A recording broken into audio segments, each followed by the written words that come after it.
Bonjour, shalom, mes parents, mes fatigués de j'aimerais juste te dire que Dieu te bénisse et que la grâce de Dieu soit avec toi. J'aimerais partager un petit chose avec toi.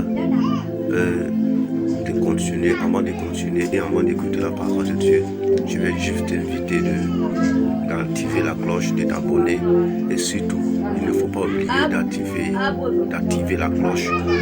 Voilà, parce que à toutes les fois et à tout moment, il y a les paroles qui doivent venir et il y a les prédications qui vont t'édifier et qui vont t'envoyer à comprendre que Dieu est bon et que Dieu est un Dieu d'amour. Donc j'aimerais partager des choses avec toi. Voilà, la première, le thème que j'aimerais donner à mon message ici, c'est pour te dire que il y a une toute chose pourtant, il y a une toute chose à son temps. Voilà. Et la première des choses, le premier point que j'aimerais partager avec toi, c'est de comprendre le temps de Dieu. Voilà, c'est de comprendre le temps de Dieu. Ok. Et le deuxième point que j'aimerais partager avec toi, c'est d'obéir à la parole de Dieu. C'est d'obéir. Lorsque le temps de Dieu arrive, c'est d'obéir maintenant à Dieu. Avant de commencer à notre thème et le thème que j'ai donné, il y a une toute chose, il y a un temps pour toute chose. On va prendre Ecclésiaste chapitre 3, à partir du verset 1. Il y a un temps pour tout, un temps pour toutes choses sous les cieux, un temps pour naître, un temps pour mourir, un temps pour planter et un temps pour arracher ce qui a été planté, et un temps pour tuer, un temps pour guérir, un temps pour abattre et un temps pour bâtir. Vous comprenez, vous pouvez lire tous les versets à partir, vous arrêtez jusqu'à partir du verset 9 ou 10. Voilà. Voilà la parole de Dieu qui nous dit. Le thème était donné, il y a un temps pour toutes choses. Donc j'aimerais te dire que nous voyons beaucoup de choses aujourd'hui dans ce monde.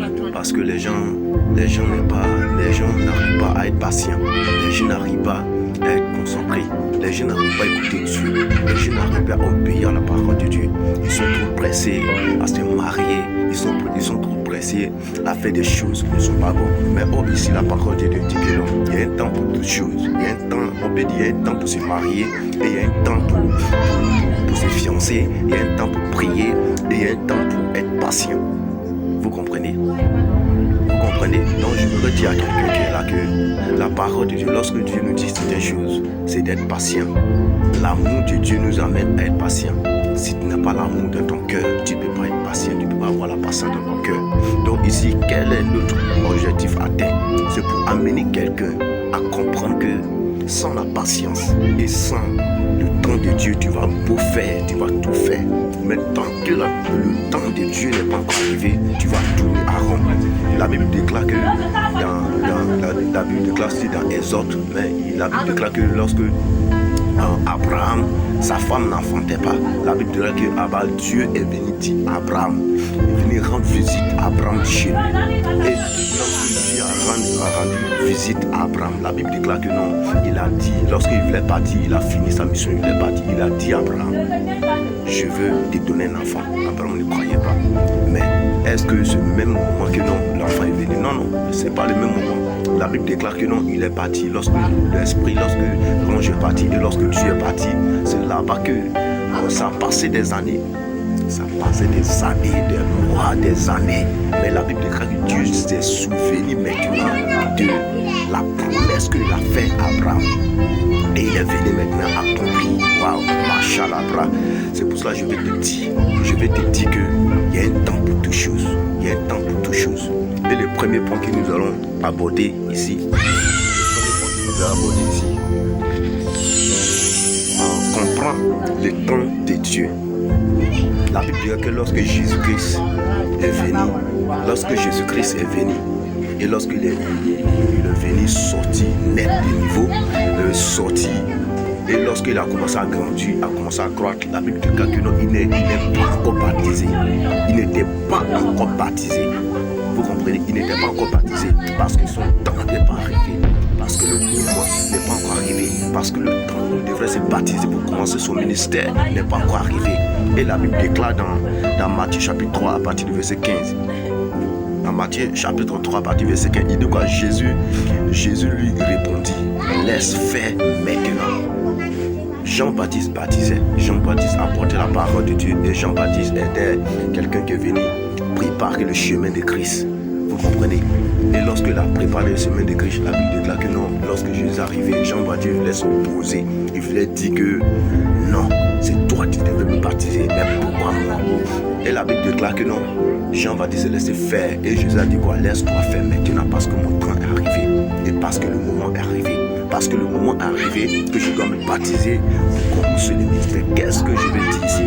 Lorsque le moment est arrivé, ce n'est pas quelqu'un qui va te dire. Ce n'est pas quelqu'un qui va te dire. Ce n'est pas une prophète qui va te dire. Toi-même qui sens, tu vas sentir quelque chose pour te dire que non. Non, le temps est arrivé maintenant que je dois me marier, que je dois me fiancer, que je dois prêcher la parole de Dieu, que je dois annoncer la bonne nouvelle. Par la parole de Jésus de prier. La Bible dit que non, lorsque Jésus a promis le Saint-Esprit à les apôtres dans Actes chapitre 1, à partir du verset 8, il dit quoi? Le Saint-Esprit viendra en vous. Restez, ne bougez pas. Et lorsque le Saint-Esprit viendra en vous, il vous conduira partout. Et ils ont entendu le Saint-Esprit. Le Saint-Esprit est venu. Vous comprenez? C'est de comprendre et c'est d'attendre le temps de Dieu. Vous comprenez? Comprendre le temps de Dieu, tu dois comprendre, tu dois savoir que lorsque le temps est là, lorsque le moment est arrivé, tu dois savoir que c'est le moment qui est là. Tu dois savoir que c'est là que je dois me fiancer.